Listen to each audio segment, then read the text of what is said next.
Rakesh Sharma. Your mind opener news में हम आपको बहुत सारी चीजों से अवगत कराते हैं।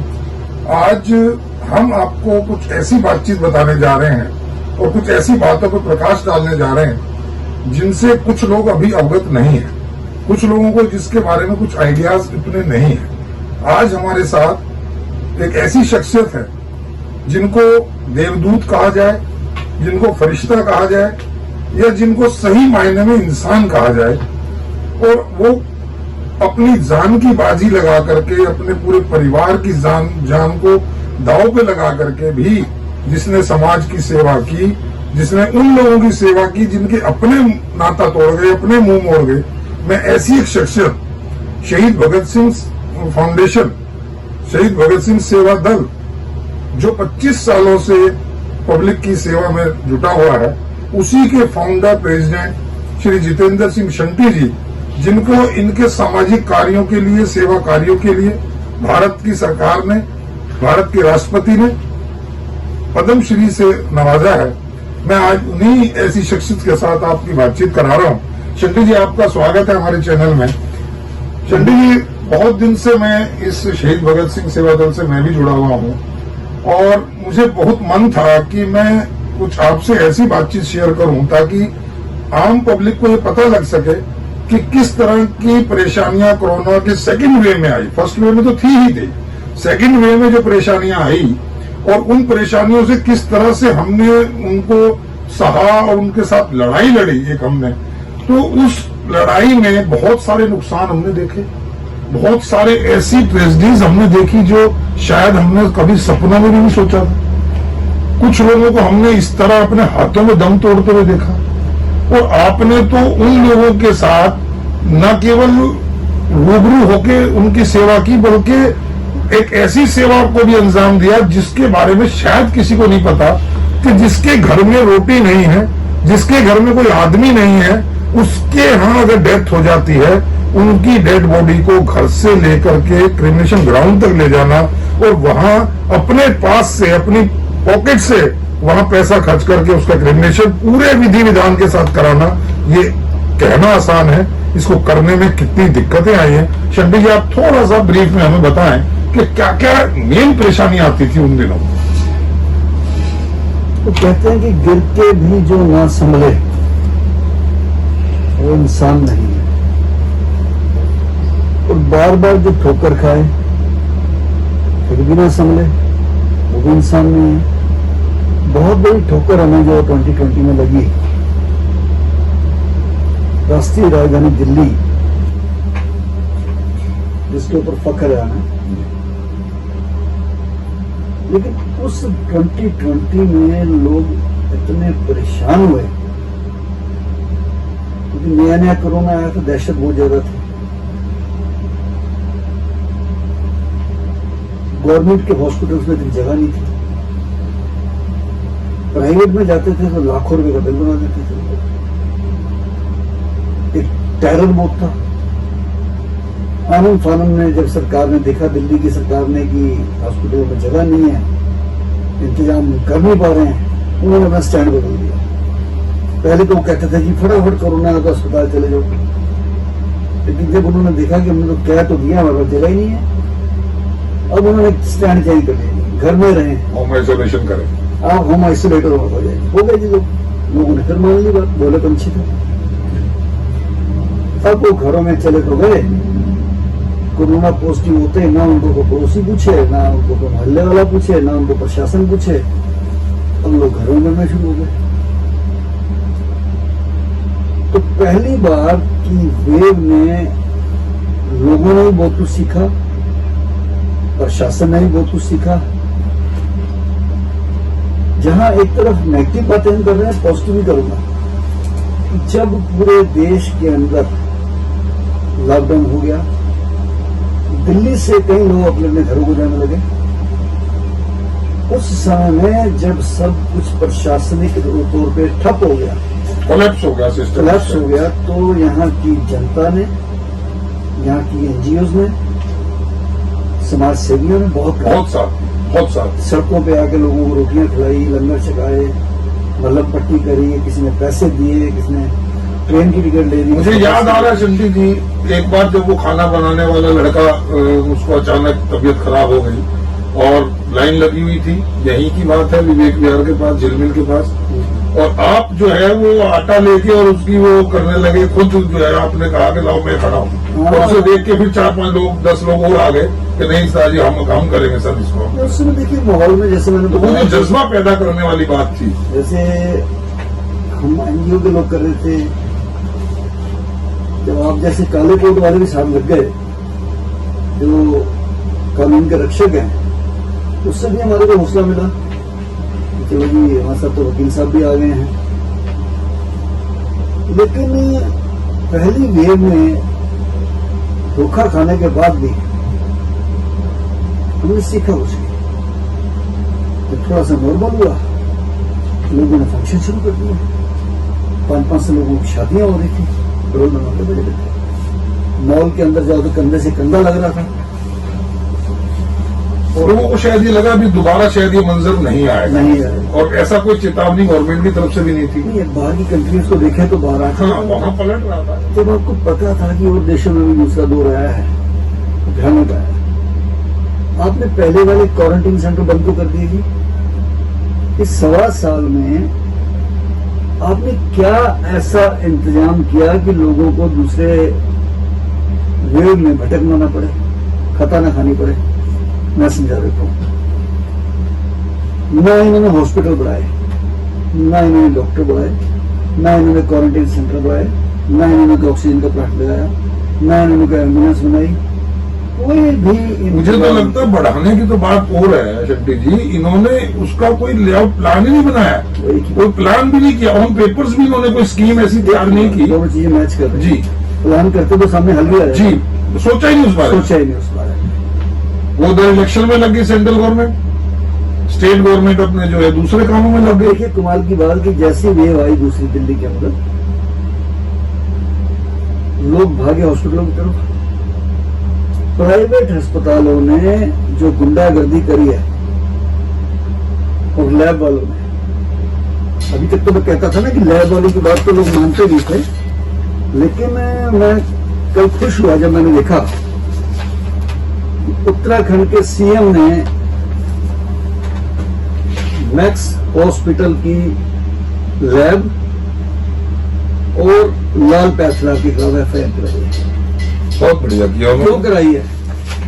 क्यों कराई है? सुन लीजिए। इन दोनों को ठेका दिया गया था कुंभ के अंदर टेस्ट करने का, जो भी एंटर करेंगे यूपी में, उत्तराखंड में, आफ्टर टेस्टिंग करें। टेस्टिंग। अब पकड़े कैसे गए? पंजाब में बैठे लोगों को फोन आने शुरू हो गए, सर आपका टेस्ट आया था, आप पहुंचती हैं, सर आपका टेस्ट आया था, नेगेटिव है, व्हाट्सएप आ रहे हैं, SMS। ओ यार वो कह रहे हम तो गए ही नहीं वहां पे। तो जब चेकिंग हुई, इसके ऊपर ऑडिट हुआ, एक एड्रेस पे 33,000 नाम थे। माय गॉड, एक एड्रेस पे 33,000 नाम चाली डाल के एफआईआर हो गई उनकी। इसका मतलब उस टाइम गवर्नमेंट का जो प्रशासन की बात करी है तो वो सो रहा था। देखिए हो रहा है बस हो रहा है। मैं मानता हूँ कि उस समय अफड़ा तफड़ी भी सारी ठीक है। इधर एग्जाम्पल मैंने दिया आपको, दिल्ली की सुन लीजिए ना आप, उनको रास्ते राजा नहीं बैठे। जो टेस्ट यहाँ 250-300 रुपए में हो रहा है, वो 1,500 रुपए में किया है। शुरू में तो 4500 रुपए रेट रखा उसका, अभी जी, इस बार हाँ, शुरुआत इन्होंने 6,000 से करी। 6,000। और एक भी लैब के ऊपर केस रजिस्टर नहीं हुआ। बड़ी मजेदार बात है, इन्होंने जाली सर्टिफिकेट भी बनाए। मैंने बॉम्बे जाना है, मैं सेटिंग करता हूँ, वो उन्होंने नेगेटिव का सर्टिफिकेट कर दिया, वो भी कर्म में। और अस्पताल वालों ने तो धज्जियां उड़ा दी जी, जिस चीज का इलाज ही नहीं है उसका बिल 20 उसका बिल लाख 15 लाख 20 लाख। जी, और जब मर जाए पेशेंट तो डेड बॉडी नहीं दे रहे थे। जब तक जबकि 1917 का हाई कोर्ट के अंदर जो चार्टर आया है, उसमें स्पष्ट रूप से मांग की गई बॉडी है नहीं रोक सकते किसी की भी डेड बॉडी को या पेशेंट को भी, पेशेंट को भी आप कन्फाइन नहीं कर आप सकते। उसको बंधक बना के नहीं रख सकते हैं। आप उनसे अंडरटेकिंग लीजिए, पेशेंट को तुरंत छोड़िए, डेड बॉडी को तुरंत दीजिए। लेकिन हुआ बड़ा अजीब सा ना कि जो बेचारों की डेथ होगी वो तो मेंटली बिल्कुल अपसेट हो गए।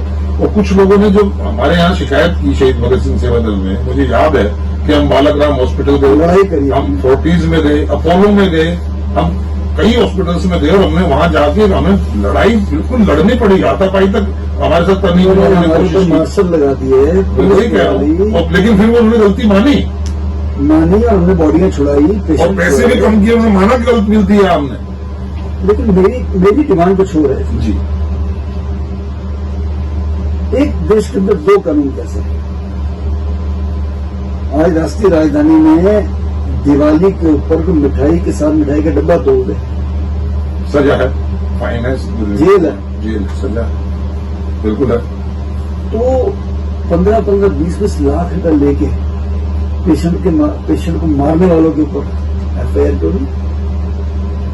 फिर नंबर 2, एक 300 रुपए की पीपी किट आती है जी, मेरे पास बिल पड़े हुए हैं 6800 रुपए की, 6800 रुपए की पीपी किट लगा रहे हैं। हॉस्पिटल साकेत का हॉस्पिटल है, सब में 600 पर लगे। यही सबर नहीं हो रहा। उसी दिन आईसीयू में 25 पेशेंट हैं, एक डॉक्टर जाता है तो 25 किट के पैसे लगाए। 25 किट के पैसे लगाए, Yes. डॉक्टर ही जा रहा है।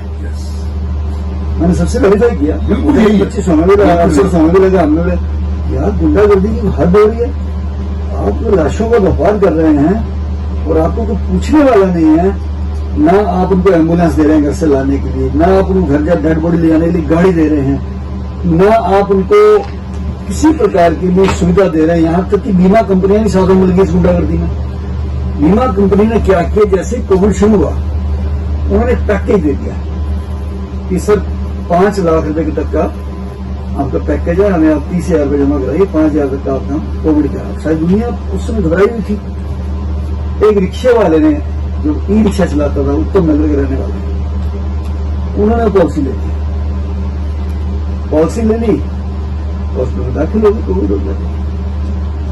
अब जैसे ही उन्होंने टीपीए के लिए भेजा, पहला बिल ओके हो गया, हाँ जी 2 लाख का ओके है, 3 लाख का ओके है, 4 लाख तो जैसे 5 लाख टपा, अभी छोड़ समझ क्या लिख के भेज रही है कि सर आपको तो पहले से शुगर थी, इसलिए आपका बिल ये आपका बिल रिजेक्ट कर claim दिया। कर सकते और हॉस्पिटल वालों ने क्या कह दिया कि आपका पेशेंट तब घर जाएगा हैं जब पैसे। जब आप 5.5-6 लाख का बिल देंगे।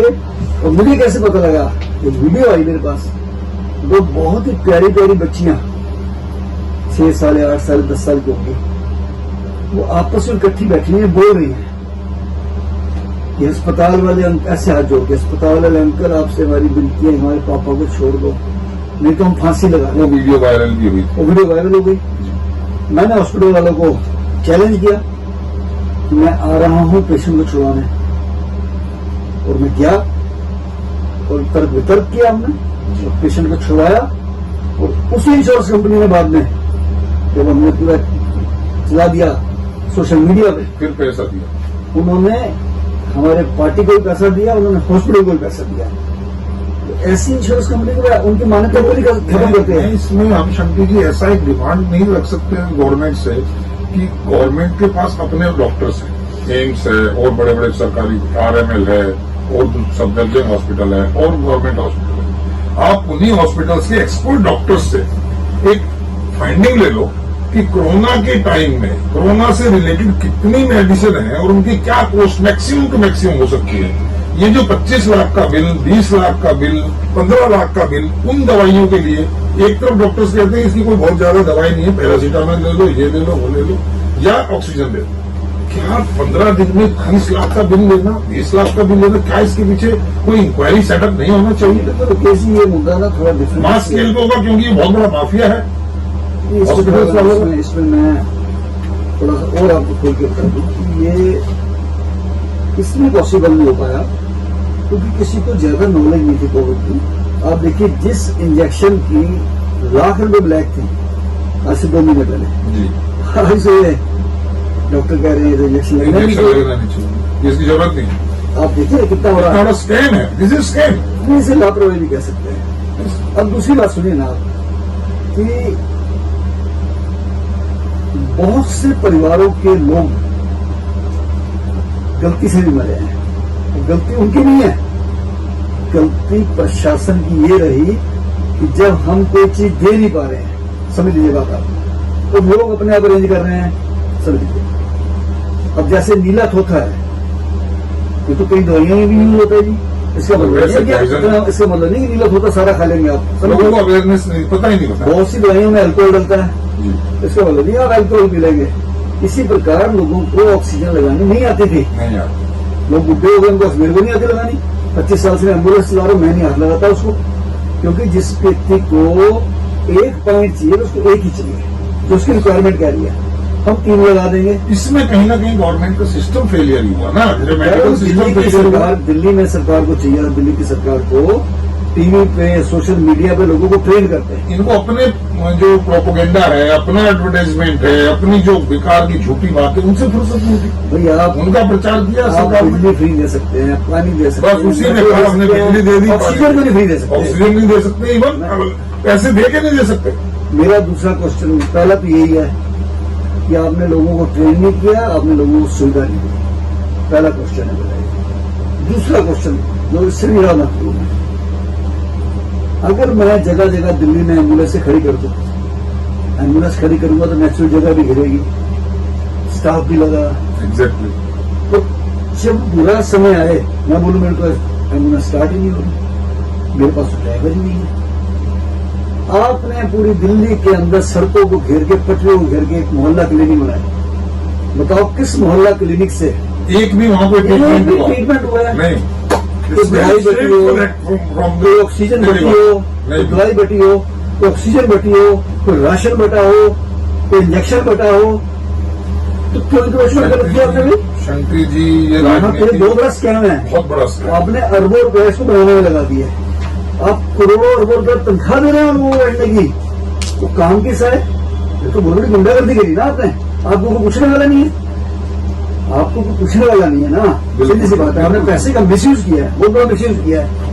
तो ये बहुत बड़ा स्कैम इसमें भी आया सर कि लोगों को सुविधाएं नहीं मिली हैं और बच्चे अपने पिता की लाश को अपनी कार में लेके जा रहे हैं, एक बाप अपनी बेटी की लाश को अपनी कार में लेके जा रहा है, इससे बड़ी शर्मिंदगी की, जलालत की बात। शंकरी जी, बहुत दिल्ली में नहीं हो सकती। बहुत ही मैंने अपनी आंखों से देखी है। बहुत भयानक मंजर हमने आपने देखा है, भुगता है उस काल को, उस खौफ को भुगता है हमने, लोगों की आंखों में खौफ देखा, अपने अंदर खौफ देखा और माहौल में खौफ देखा, एक मौत का सन्नाटा देखा हम लोगों ने। हम कोशिश ये करें इस चैनल के माध्यम से और आपके माध्यम से, मैं आज समाज में एक बात कहना चाह रहा हूं कि किसी भी तरीके से सरकार को चेताया जाए। दिल्ली सरकार में, हम दिल्ली में रह रहे हैं, दिल्ली सरकार को जिस राज्य में जो हम टैक्स दिल्ली को दे रहे हैं, तो दिल्ली सरकार को चेताया जाए कि ये जो लापरवाही हुई, जिस लापरवाही के चलते हजारों लोगों की मौत हुई, लाखों लोगों की मौत हुई, ये दोबारा इसकी पुनरावृत्ति ना हो, ये रिपीटेशन ना हो। सेंट्रल गवर्नमेंट के जो रिसोर्सेज हैं वो एक्टिव हों, उनकी जो नीतियां हैं क्लियर हों, पब्लिक को पता लगे और क्या तैयारियां हो रही हैं इस बारे में पब्लिक को भी अवगत कराया जाए। और पब्लिक को भी जागरूक करना पड़ेगा कि पब्लिक पिछली बातों की तरह अंधविश्वासों में न पड़े। जो लोग काम कर रहे हैं उनको सहयोग दें, जो लोग काम नहीं कर रहे उनको एक्सपोज करें और अपने आप में जो डिस्टेंस मेंटेन करना है, जो मास्क लगाना है या जो और प्रिकॉशंस है उनको बरकरार रखें, क्योंकि तीसरी लहर अगर आई तो मैं समझता हूं और ये शायद आपका भी मन कहता होगा कि इस बार प्रलय हो जाएगी। अगर ये हुआ, इस बार मौत का वो तांडव होगा जो शायद कल्पना में नहीं है। तो मैं अपील कर रहा हूं, हाथ जोड़ के आम आदमी से, सब लोगों से अपील कर रहा हूं, कृपया लापरवाही ना बरतें, कृपया इन नियमों का पालन करें। कोरोना काल में जो हमने भुगता है, जो नुकसान सहा है, दोबारा ऐसा नुकसान ना हो, ऐसा हर आदमी प्रयास करे अपने अपने लेवल से। सरकारों को चेता देना चाहते हैं कि सरकारें अपना काम ठीक करें, वरना बहुत ज्यादा बड़ी बात मैं नहीं कह रहा हूं, लेकिन एक मन की बात कह रहा हूं कि सिविल वार हो जाएगी अगर ऐसा इस बार सरकारों ने किया। इस बार ये सरकारी तंत्र कोलैप्स हुआ तो न जाने क्या होगा। ये इस चैनल के माध्यम से हमारा किसी धमकी ना समझे। मैं ये कहना चाहता हूँ कि सबको अपनी अपनी ड्यूटी समझनी चाहिए, हर आदमी का फर्ज, और हम सरकार के ऊपर डिपेंड भी क्यों करें। बिल्कुल ठीक। अगर शहीद भगत सिंह सेवा दल को पता है कि 25 साल से काम कर रहे हैं कि अगली लहर आने की संभावना है, तो हमने 18 से 25 अपनी एम्बुलेंस कर ली है, डेड बॉडी उठाने के लिए बंदे तैयार कर लिए हैं। किसी को भी पूरी दिल्ली में अगर क्रिमेशन के लिए डेड बॉडी ले जाने के लिए गाड़ी ना मिले या वॉरियर ना मिले तो हमारा जो नंबर है, स्टेशन को फोन करो। हमारा जो नंबर है 8750905050 8750905050। अब फोन करिए हमारे को, 24 आवर नंबर खुला है। बॉडी उठाएंगे। जो सरकार का जो काम बनता है, जिसका डिपार्टमेंट का अपने काम में सक्षम रहे। और मैं तो एक बात और कहूंगा कि जो फोर्सेज हमारी काम नहीं आई उन फोर्सेज को भी डिप्यूट किया जाए दूसरे कामों पे। जैसे कोरोना हुआ, फायर ब्रिगेड तो कोई काम नहीं आई, बिल्कुल उनसे लोगों को लगाया जा सकता है। उनको भी नहीं लगाया, लगाते हैं ड्यूटी पे। बिल्कुल उनको बोलिए आप आपके लिए अलग पार्ट ऑफ द डिजास्टर। इससे बड़ा डिजास्टर क्या आएगा देश में। बिल्कुल इसलिए मैं सबसे निवेदन करता हूं, अगर भगवान परमात्मा ना करे कि आता है, अगर आए तो आप अपने अपने घरों में अभी से कंसंट्रेटर सिलेंडर प्रिकॉशनली रखिए। और कम्युनिटी वाइज एक मोहल्ले वाले, एक सोसाइटी वाले एक एम्बुलेंस रख सकते हैं। करोड़ों रुपए की कार्य रखते हैं आप लोग, एक एम्बुलेंस बनाएं। अगर आपको एम्बुलेंस चलाने में कोई दिक्कत आ रही है, शहीद भगत सिंह सेवा से संपर्क करें, हम उसे कोऑर्डिनेट करेंगे। धन्यवाद। जय हिंद। जय हिंद।